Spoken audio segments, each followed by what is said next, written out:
Salut mes footeux, j'espère que yéen ngi ci jàmm. On va parler du transfert de Rashford. Ñu joxe jël suñu xalaat. Voilà, le transfert a été fait prêt avec option d'achat de 30 millions d'euros. Rashford est un nouveau joueur du Barça. Tey la war a passer visite médicale, je pense. Souvent, on va le présenter. Maintenant, je vais donner mon avis sur ce transfert. Ce transfert, pour moi, c'est un transfert intéressant.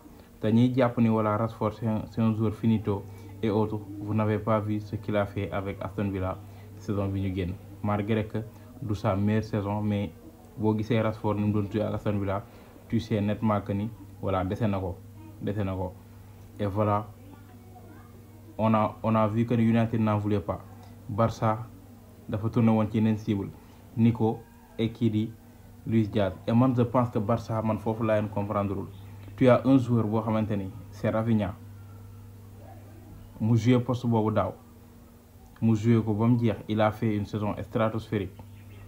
Là tu veux amener un Nico Williams wala un Luis Diaz, des potentiels titulaires. Maintenant bu ndikkee tu vas devoir changer encore de poste Rafinha, parce que Rafinha c'est plus un joueur boo xamante ne da nga koy teg ci banc. Léegi ñooñu boo leen jëndee forcément tu vas sacrifier d'autres joueurs yoo xamante ni ñoo moom poste boobu. Bu fekkee da nga koy teg numéro 10 tu vas sacrifier Olmo, même si Olmo wala Fermin, parce que mënoo yor tamit 3 joueurs yoo xamante ni ils jouent au même poste. te peut-être Fermin mi ngi xaar nu mu jëlee place Olmo doon titulaire. Olmo c'est le titulaire. boo demee ci kaw tu as Lewandowski et tu as Ferran Torres. boo jëlee Rafinha boo ko modifié def ko un faux neuf, ça pose problème aussi parce que Lewandowski ma nga fa te Lewandowski il a un statut boo xamante ni doo ko bàyyi ci banc bi. Ferran Torres mi ngi xeex pour mën a récupérer place Lewandowski, et là da nga koy pénaliser parce que là tu auras un Rafinha encore côté boobu. mënatoo ko yóbbu place lu Yamal parce que Yamal il va jouer Lamine. Rafinha du joueur booy teg banc. Maintenant tu vas obligé sacrifier ay joueurs teg leen banc te loolu mën na indi frustration parce que un Nico Williams boo ko jëndee il va être titulaire. Tu vas pas le prendre ba pare teg ko ci banc bi. Un Luis Diaz boo ko jëndee il va être titulaire. doo ko jënd teg ko ci banc bi. Et voilà le dilemme. moo tax man ni je comprends pas foofu lan la Barça bëggoon en fait. Man pour man fallait se en fait li mujjee def il fallait le faire depuis le début. C'est aller prendre Rashford. Tu le prends yow tu veux mettre 60 millions wala 62 millions wala 70 millions ci Luis Diaz, 62 millions ci Nico Williams, alors que t'as un joueur à 40 fort potentiel. Malgré que voilà ces années mooy loolu, mais il est plus polyvalent que ñaar ñi nga bëgg a jëndi. Te moom amatul benn statut boo xamante ne day dikk imposer la que ni il doit être titulaire. Non, tu l'achètes, il va régler beaucoup de problèmes. Il peut jouer côté Rafinha, mën na doon remplaçant Rafinha te match yi dafa bëri, y aura des turnovers, y aura en fait y a pas de souci. Moom dafa bëgg a ñëw, donc donne-lui sa chance. Tu vas régler problème remplaçant Yamal parce que même boo deful confiance Ronny Bargic, tu auras un Rashford boo xam ne il peut jouer de ce côté là aussi. Il peut jouer aussi faux neuf wala sax neuf si t'as besoin. Donc il évolue à 3 postes ba pare doo ko tegee ba du indi benn coow parce que du léegi doon toujours boo xamante ni voilà il va venir, il va t'imposer que ni il doit être titulaire. C'est intéressant. Pour moi, il fallait le faire depuis bien longtemps. Au lieu de venir s'acharner sur des joueurs qui sont des potentiels titulaires, ba pare poste bi ñuy jouer tey jii t'as modifié Rafinha pour le mettre ci poste boobu mu évoluer fa def une saison de malade, et tu vas venir encore modifier encore Rafinha pour le mettre numéro 10 wala faux 9, et tu vas sacrifier des joueurs yoo xamante ni c'est leur poste.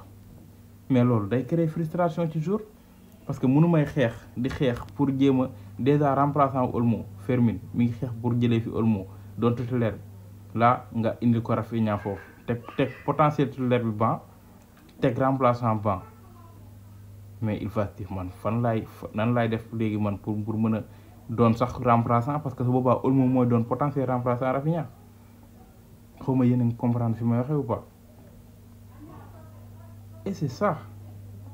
Maintenant Rashford c'est un joueur boo xamante ni beaucoup pensent que ni il est finito. Vous vous trompez carrément, il n'est pas finito. Rashford il peut faire des dégâts. Maintenant ñëpp xam nañ les points forts de Rashford. Il a de la vitesse, il sait dribbler. Par rapport à Rafinha côté dribble, je pense que Rashford est plus fort côté dribble.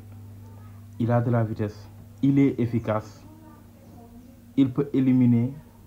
En fait le jeu de Flick day xaw a correspondre ak li Rashford soxla, de l'explosivité, de la rapidité, de la pressing haut nga xamante ne day mën a def effort yi et tout. Donc loolu pour man Rashford sous Flick ça peut donner quelque chose, ça peut donner carrément quelque chose.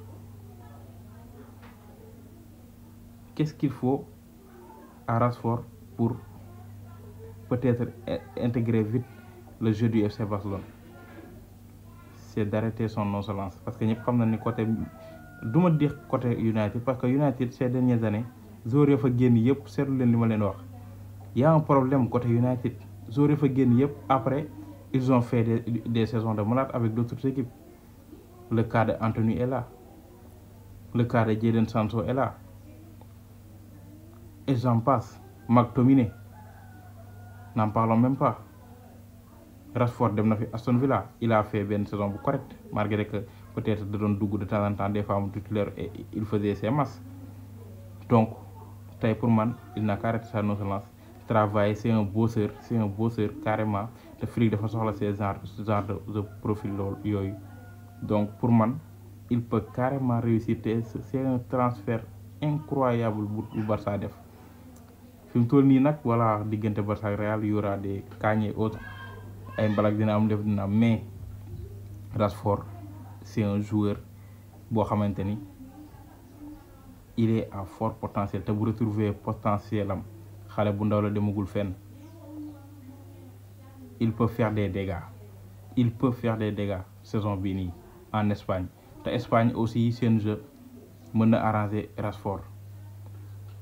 Il y a beaucoup de technique. te Barça ni muy jouer c'est des transitions rapides, c'est la position de balle, c'est les attaques placées, et loolu ça arrange Rashford carrément. Maintenant nag inconvénient mooy tu sais pas, tant que saison bi tàmbaliwul, tant que évoluewul ak Barça, tu vas pas savoir ba xam il va te rapporter voilà liñ ciy xaar. mën na flop, ñaanaluñ ko. mën na dikk aussi indi niveau bi mu doon affiché ak United ces dernières années, parce que ces dernières années Rashford kenn xamul ak United. Maintenant est-ce que le problème c'est United, est-ce que le problème c'est Rashford? Bientôt on va le savoir. Voilà, pour man loolay sama xalaat ci transfert Rashford bi. Pour man c'est plus intéressant pour Barça que d'aller chercher un Nico Williams, un Luis Diaz, xaalis bi ñu ciy fay cher ba pare. Voilà, mooy loolu. Pour man fallait le faire depuis très longtemps, aller chercher Rashford, et on va voir maintenant qu'est-ce qu'il va rapporter au FC Barcelone. Voilà.